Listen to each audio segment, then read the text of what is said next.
Look, it's 21 and a bit past 7 here. On the line I've got... Well, no, I want to tell you what happened yesterday. Have a listen to this call that we got about the surcharge. This is a guy telling a story about going into a restaurant on the long weekend. Yeah, Monday. My wife went and ordered, and the lady, she added the 15% on, and Lynn, my wife, said, you're not allowed to charge that anymore. Oh, aren't we? Oh, well, you better not charging them. Just when any other people got caught yesterday with it, because I think it's not allowed to be done anymore.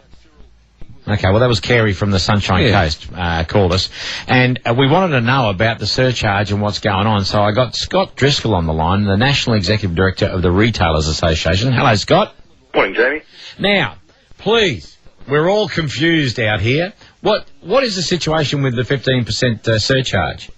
Mate, it is a confusing issue. I think the government's actually confused themselves a little on this. There's been an amendment to the Federal Trade Practices Act, and it's Section 53C. And what it means is you can't basically go and throw on extras and extras and extras and then only find out at the very end. Now, this wasn't really designed to go as far as it has. It was really designed to probably target, when you buy an airline ticket and it talks about additional taxes and surcharges that are a bit of a surprise, or if you buy a new car and it's plus on roads and you never really knew what that was going to be. So this bit of legislation and this change was really designed to bring clarity and transparency to that. But what it's actually done, it's had a further reaching effect than I think the government ever realised it was going to, and it is things like restaurant menus having to be redone on public holidays if they want to charge a surcharge. But it's actually having a broader effect, and I think the new Minister for Consumer Affairs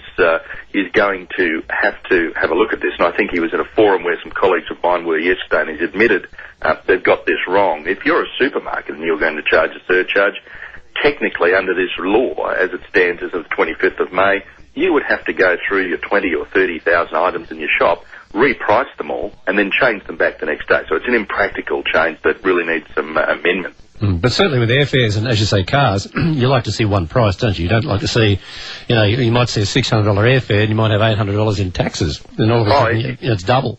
Ian, you're dead right, and there's an application here that it really does apply, and it's good for consumers. But what this legislation as it stands is going to do is going to work against consumers, because if you take the example of surcharges in a restaurant, or even more so if there's a surcharge on a public holiday in a retail outlet, what you're going to do is guard against the consumer getting a better price any other time, because the government's probably admitted yesterday that if this actually got carried through beyond what their intention was, you'd probably just push up prices overall, and retailers would have to charge more to compensate for the fact they can't practically put a surcharge on when they incur extra wage costs, which is what most people understand and accept is why you get a surcharge on a public holiday. Yeah. So when you go now, you get a separate menu, and that shows the all-inclusive price, so that they don't, and no add-ons at all.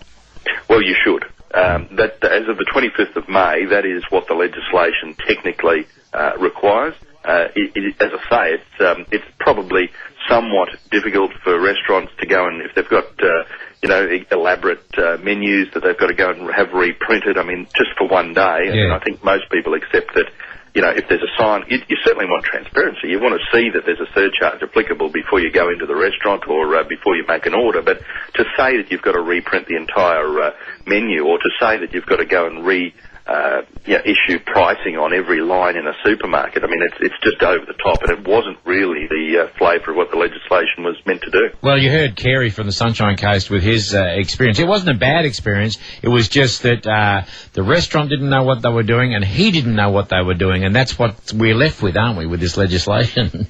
You sure are. There's a lot of confusion, and as I said, the new minister who's come in to own this baby as of yesterday with the cabinet reshuffle, Craig Emerson, I think he's been taken a bit off guard by this. This was one of his predecessors who set this up, and I think probably did it in a bit of a rush to be seen to be doing the right thing by consumers in the areas of car sales and airlines, but it's gone further and wider than they ever expected in the implications. And the ACCC, which is the agency charged with enforcing this sort of thing, when I spoke to them yesterday on this, they certainly are prepared to take it to the full extent of what they interpret the law, which, as I said, isn't good for consumers and certainly impractical for hospitality and retail businesses.